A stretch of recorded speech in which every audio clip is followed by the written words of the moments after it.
All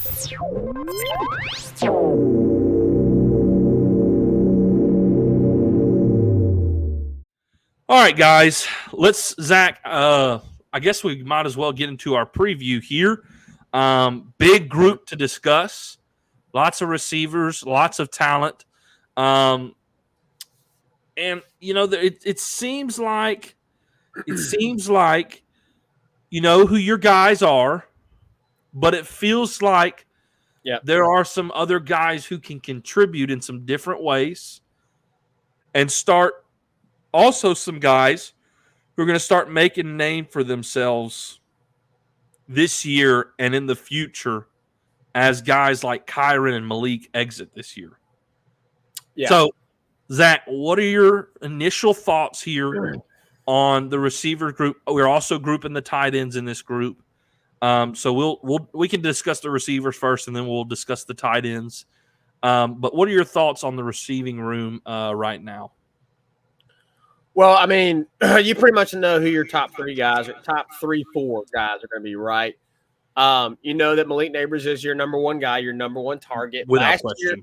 Last year, I came out with a hot button topic and said, hey, look, I know, guys, we have Kayshon Boutte, but listen, I'm telling y'all, Malik Nabers is going to be the leading receiver. And people thought I was crazy, and that's ultimately what ended up happening. Now, I'm not going to come out here and tell you that I believe this receiver is going to have more receiving yards than Malik Nabers, because I don't. I think Malik Nabers is going to be your leading receiver this year. He's your number 1 guy. Obviously he's going to be there. He's going to make a major, major impact. I think we'll get into this later. Malik Nabers, Kyren Lacy, Brian Thomas Jr., and then Aaron Anderson. I'm sorry. Aaron Anderson. Those are your 4 guys that you know are going to play very, very significant snaps.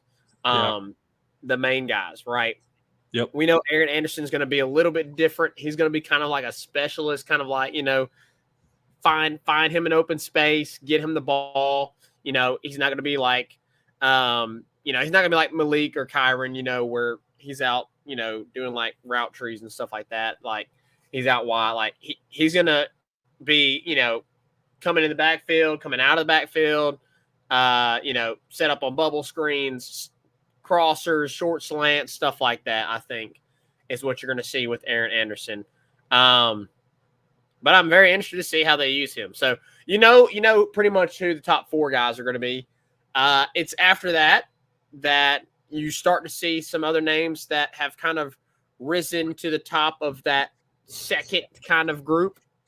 And in that second kind of group is Chris Hilton, Shelton Sampson, Kyle Parker's had a really good camp. So guys like that. Yeah, there's no doubt that, guys, Malik Nabers and Jaden Daniels, I think, is poised to have a phenomenal year. Yeah. Like, it's going to be really special. I think the connection between Jaden and Malik is going to be really special this upcoming season. I think it's going to be the best connection that you've seen since Joe and Jamar. And I will say this. I will make this claim here. I think it will be the best connection in all of college football. And here's why. Whoa. Here's why. I do not believe that Malik Nabers is the best receiver in college football, but quarterback and receiver, the combination of both. The combination, I think it's the best in college football. Caleb Williams lost Jordan Addison. Mm-hmm. Marvin Harrison Jr. has lost C.J. Stroud. Alabama, they ain't had a receiver last year, and now they don't have a quarterback. And I just wanted to throw that out there for the fun of it. They didn't have anybody in the running. So Georgia, with McConkey and Brock Bowers, they have Carson Beck now, but they don't have Stetson Bennett. Yeah. Drake May, in my opinion, doesn't have that great of receivers. I think he's a great quarterback, but I don't think North Carolina has that special of receivers. I think they got some good ones, but I don't think they're anything like Malik. So, in my opinion, the connection between Jaden and Malik will be the best in the country.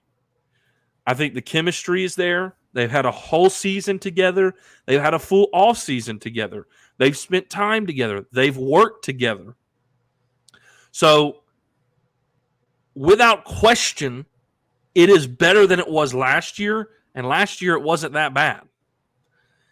This year, I think you're really going to see Malik and Jaden take a step in the right direction, really opening this offense up, and it's going to make the rest of the offense really dangerous. Reagan, you said last year wasn't that bad. Reagan, Malik was a 1,000-yard receiver, and not only was he a 1,000-yard receiver, he was one of only 2 in the SEC conference. Correct. I mean, it's going to be really good. I think Malik could have a 1,500-yard season. I really do. And I think he's going to push for the Biletnikoff, him and Marvin Harrison and whatnot. David, you are right. Yeah, Jordan Travis Wilson and Travis. Yeah. And Johnny Wilson. It's a good one. I don't think it's as talented as Jaden and Malik. Johnny Wilson's a good receiver. I don't think he's Malik Neighbors. What I'll be worried about is I think Florida State has legitimately 2 number 1 receivers in Keon Coleman and Johnny Wilson. That's going to be a scary threat. But in terms of 1 quarterback, 1 receiver, I think Jaden and Malik top it all. I really do. But yeah, there's no doubt that Florida's going to not only have a run game, because I think their running backs kind of slept on, but they're going to have a really good passing game in Johnny Wilson and Keon Coleman. But first and foremost, I wanted to address that. It is very evident through fall camp. It is without question, Malik has separated himself by far as the number 1 guy. And everybody kind of knew that, and it was kind of assumed, but then you watched him prove it in fall camp. Yeah. Like there has been no doubt left about it that he is no doubt Jaden's number 1 target. Yeah. Like he is your safety blanket. Like, okay, this read is not there. Let me just find 8 and I got a shot. If I can give him a good ball, I can find 8 and get a good shot at it. We watched him high point several balls over receivers. He's just athletic, guys. He is just that man. He is that one. He's clearly separated himself from the pack, and I am really excited to see what he and Jaden can do. In light of that, I think that it's going to draw more attention to Malik naturally. Therefore, guys like Kyron are also going to take a step this season. 100%. Kyron has added some size. He's had a year in the SEC. Kyron is a true SEC receiver now. He is bathed himself in an SEC season. He's gone through full off season, created that chemistry. Mm-hmm. Is he Malik? No, but Kyron's going to have a dang good year. I will go as far as saying, Reagan, that I believe Kyron Lacy is in the neighborhood of 600 to 800 yards. That's what I was about to say. I think he could have an 800, yard season with like 8 touchdowns to go along with it. 7-8 touchdowns to go along with it. Like, really great season. Okay, so this is where, I think your top 2 guys are going to be really good. Really good. BTJ. Like, the dude has it all. He's got the size, length, his speed. He's athletic. Maybe his speed lacks a little, but he's not slow by any means. He's a big boy. He's a tall boy. But he's got it for a SEC receiver. The problem has been the drops. For whatever reason, he struggled with dropping the ball, and that's why Chris Hilton was on his heels there for a little bit, pushing for that spot because the drops have continued. Now, I do ultimately think that BTJ will be your third guy, but I wouldn't be surprised if it changed if that problems continue because Chris Hilton has had a great fall camp. And most of all, Chris Hilton has finally stayed healthy, and it feels like we can finally see what Chris Hilton can do because, guys, Chris Hilton was, the best receiver in Louisiana that class. He was better. He was rated better than Malik. He was rated better than BTJ. Coming out of Zachary, he was highly touted receiver. Yeah. And due to some injuries, he's been bit by the injury bug a little bit. We just haven't gotten to quite see it. Now he's healthy, and I think we're finally going to get to see Chris Hilton show us what he can do this year. So I'm excited about him. But, man, I really want to see BTJ kind of shore up you're a receiver, man. You got to catch the ball. Yeah. Like, he gets himself open, and the ball can get to him, and he can go up and beat just about any DB with his size. You just got to bring the ball down. Yeah. So he's a great target. Can he catch the ball consistently? We'll see. With Chris Hilton's speed, it adds another dynamic to this offense. Okay, if BTJ isn't, able to seal the deal and catch the ball, let's send Chris out there and see if he can rip the top open, with his elite speed. Yeah. And then you throw Aaron Anderson in the mix, and there's a whole lot going on for a defense to watch for. For real. Let alone in the back of their mind, they're going to be remembering that Jaden Daniels was the number one rusher on this team last year. Let's not forget that, folks. The dude can turn on the jets and make you pay. If you got your back to the quarterback, oh, yeah, I got my assignment. We're covered. You may got that receiver locked up, and then you turn around, and Jaden Daniels is 20 yards down the field. Yeah. And you got 5 yards or 10 yards to catch him. And he's going to make you pay. So,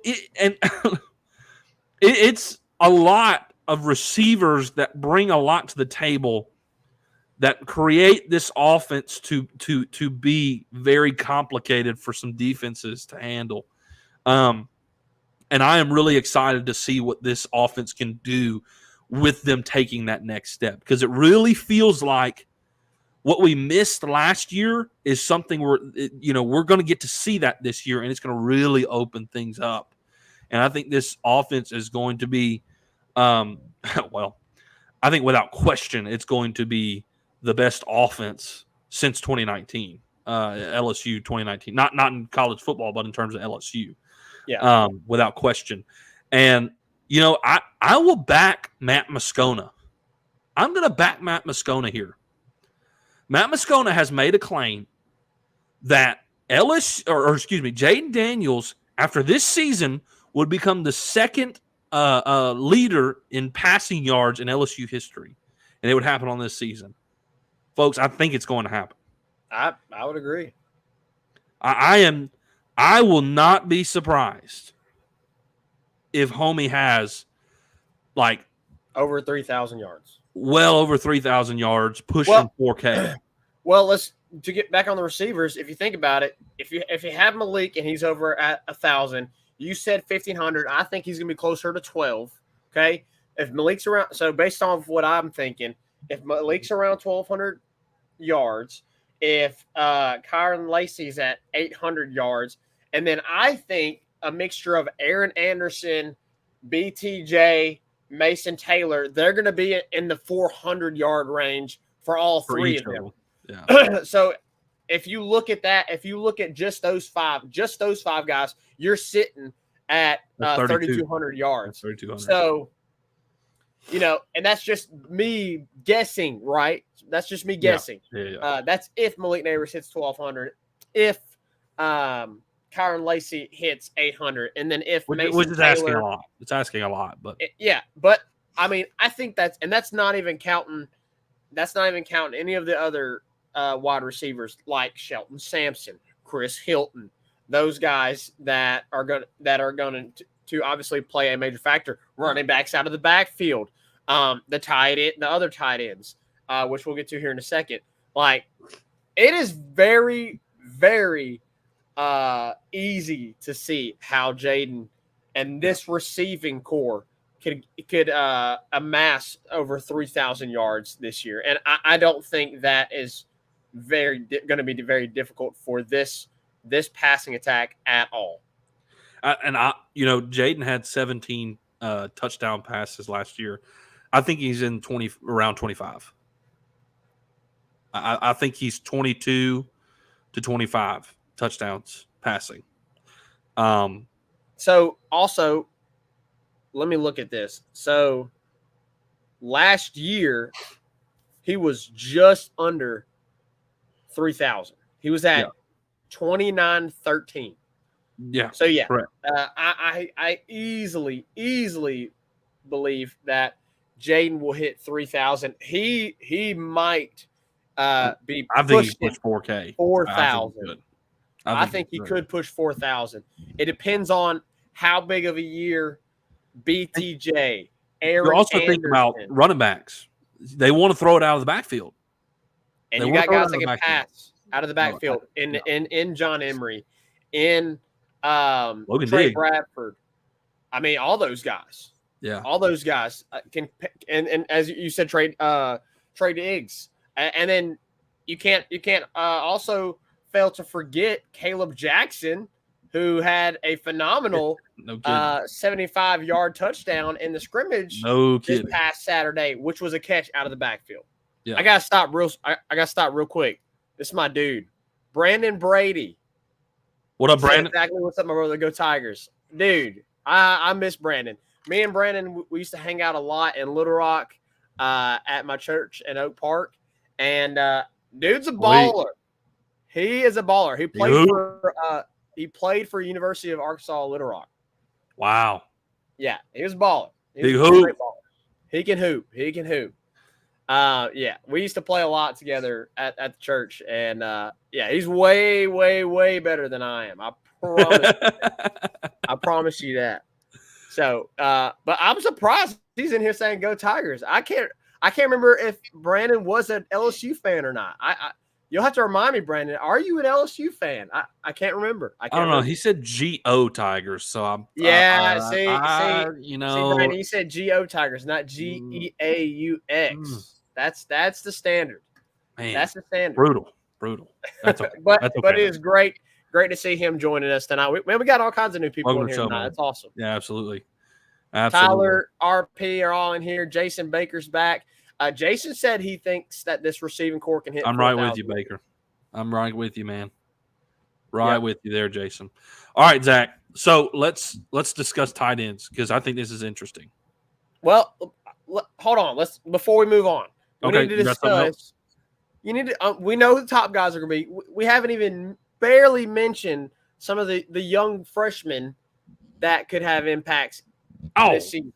Oh, well, I think Shelton Sampson's your impact freshman. I don't know. I don't know if any of the freshmen really impact the receivers. Yeah. But I think they can get some rotation for sure. I think I think Shelton Sampson. Yeah, it seems like Shelton Sampson is going to be if any of them, it'll be Shelton. Which he was. I mean, he was the highest rated, correct? Oh, or was Jalen Brown? Was Jalen Brown? No, I think Shelton was higher than Jalen. No, Shelton was ranked a little bit higher than Jalen, but Jalen's right. I mean, Jalen's just as talented as Shelton is. Shelton's just got a little bit more size than Jalen does. Appreciate that, Brandon. He said, haha, I'm a fan of y'all. Appreciate that. But yeah, he's kind of like Brandon's kind of like my Braxton. Or your Braxton, yeah. I'm sorry. Yeah. He's a straight hooper and he just loves sports. That's what's up, man. That's Braxton, one of your friends. Absolutely. He's a hooper and he just loves sports. He cheers for anybody. Hey, RP. Hey, you need to chill out with you need to quit taking words that we're about to say out of our mouth, okay? No, I'm kidding. RP has comment as much as you want. He has a way of doing that. Yeah. No, you're good, man. go right ahead. But Zach, I think if any freshman, Shelton Sampson and Kyle Parker outside of that, I think you may. I'm trying to think. Oh man, what's the other one? A freshman. Kai Preen. That's the other one I was thinking. Preen. I think Preen takes a red shirt. I think I think he takes a red shirt this season because he's talented. I just think he's got some more developing to do than maybe Shelton Sampson does. Maybe Kyle Parker takes a red shirt. Maybe. I don't think so, though. I think if Aaron Anderson goes down, you may see Kyle Parker start maybe receiving punts. Maybe. But I think if Aaron Anderson goes down, you're the first guy you're going to look at is, okay, Mr. Clayton, Mr. Sure-handed Clayton, go out there, call fair catch, and catch the ball. But Aaron Anderson, in terms of the punt returner, seems to be the guy in all indications. So if he doesn't go down, I don't know how much Kyle Parker kind of sees the field, but I think the guys who will see the field this year and maybe get a couple reps is Shelton Sampson and Jaylen Brown. Yeah, and we'll see how that plays out. Obviously, they're not going to be trotting out there, when it's like crunch time and right. You got to have your playmakers make plays. But in some garbage time where the game's out of hand, those guys are going to get a lot of playing time. Yeah, for sure. In that regards. Yeah, I would think so. All right, Zach, let's talk a little about the tight ends because, man, this is going to be this is a really talented group compared to what we're used to. This group is about to be utilized way more than we're used to. This is the most talented tight end room that we have ever seen in our lifetime of watching LSU. Definitely in recent history. I think in our lifetime. I mean, in our lifetime, yes. There's been some good tight. When we're talking about when you need guys catching and the mixture of catching and blocking as tight ends, this is the best. Yeah. So I'll let you lead off last time. I'll lead us off here, Zach. Mason Taylor's number one. I mean, he's your number one guy. No doubt. No question. Last year, as a true freshman, Mason Taylor was phenomenal. By the end of the season, Mason was a vet. If Harold Perkins a vet isn't at LSU, Mason Taylor is your MVP of the freshman class. No doubt. No question. And he's right. I mean, well, I don't know, Zach. We had a lot of freshmen last year really step up. Will Campbell, Emory Jones. I mean, the freshman play last year was fantastic. But just think for a second, guys, as a true freshman, Zach, I watched the replays the other day of the Alabama game. You're going to make me want to go watch some. Mason Taylor, we're down in the fourth quarter. We go down in the fourth quarter, and you're like, it's going to freaking happen again. Here we go all over again, right? I think we're down 17. Alabama at home, just like normal. Yeah, right. We were down 17-21. Fantastic drive. I go rewatch that drive. If you have time to go watch those highlights, go watch the highlights and watch the drive when LSU is down 17-21. It will show you how much better, how well coached this team is compared to the past two seasons. And that touchdown pass from Jaden and the touchdown catch from Mason Taylor to go up 24-21 was absolutely amazing. It was amazing. He's a true freshman. He is between definitely two defenders. He's definitely between two defenders. The third one seems to be on his way when the catch is being made. But he goes up, high points the ball in the corner of the end zone, right in front of the student section, brings it down in clutch time, with a couple minutes on the clock and takes the lead back from Alabama as a true freshman. He is phenomenal last year. Yeah. And then catches the game-winning 2-point conversion. I mean, sure-handed as sure as it got. You could find Mason Taylor, and if he caught that ball, he was doing something with it. I mean, he made plays in the Ole Miss game. He made plays in the Alabama game. He made plays in the Florida State game, y'all. He made plays in the Florida State game last year. Yeah. Darn near scored the touchdown on that play that ended up, all that stuff that happened at the end there with the time and whatnot. Phenomenal. He is your number one guy without question. Without question. Here's the awesome thing, though, is that was about it last year. You had Mason Taylor, and that was it. That was it.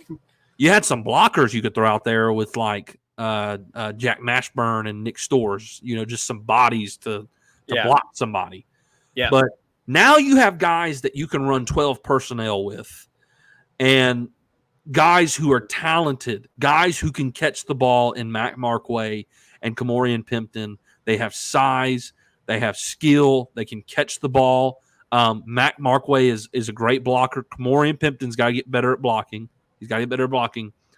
But Kamorian Pimpton is going to be an absolute threat in the red zone. He is going to be a mismatch all day long in the red zone.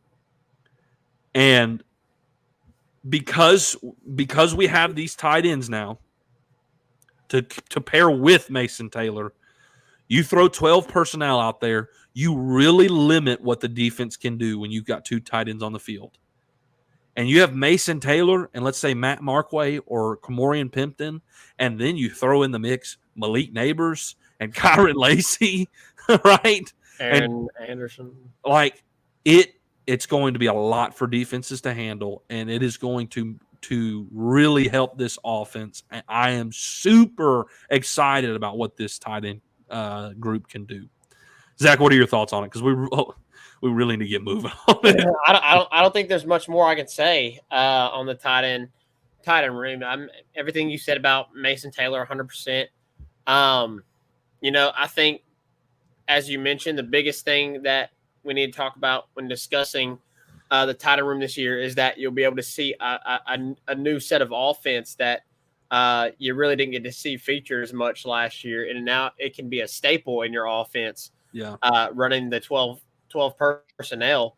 So we'll see exactly what other tight ends kind of emerge this year, because there is so many guys there, as you said, Kamorian Pimpton, Mac Markway, Jackson McGowan. Forgive me, I think there's another one that Gilbreth. Connor Gilbreth, the transfer.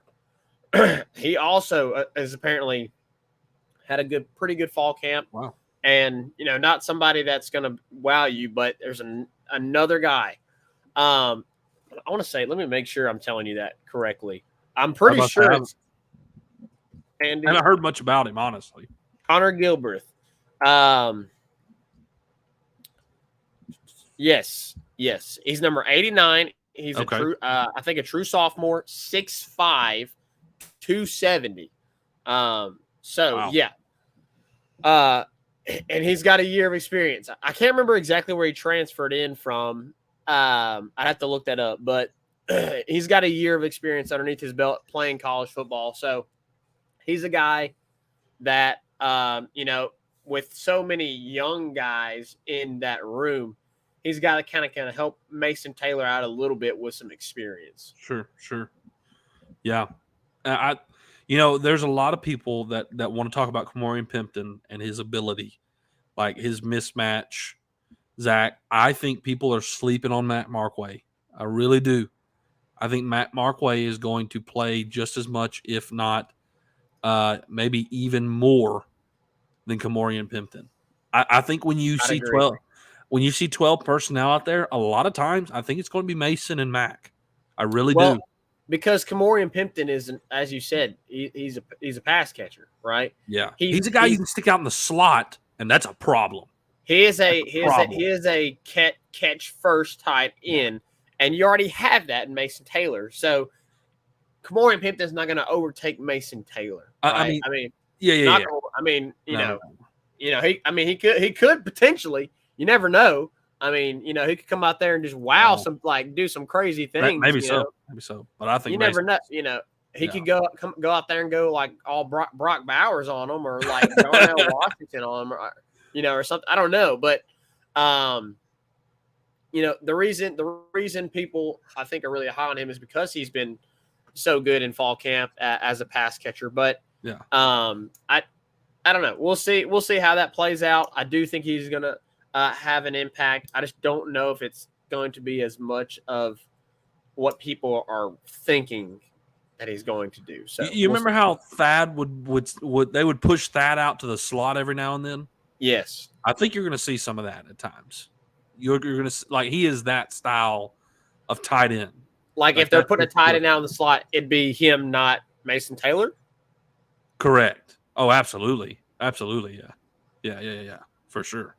Yeah. So specific plays, specific sets. Yeah, absolutely.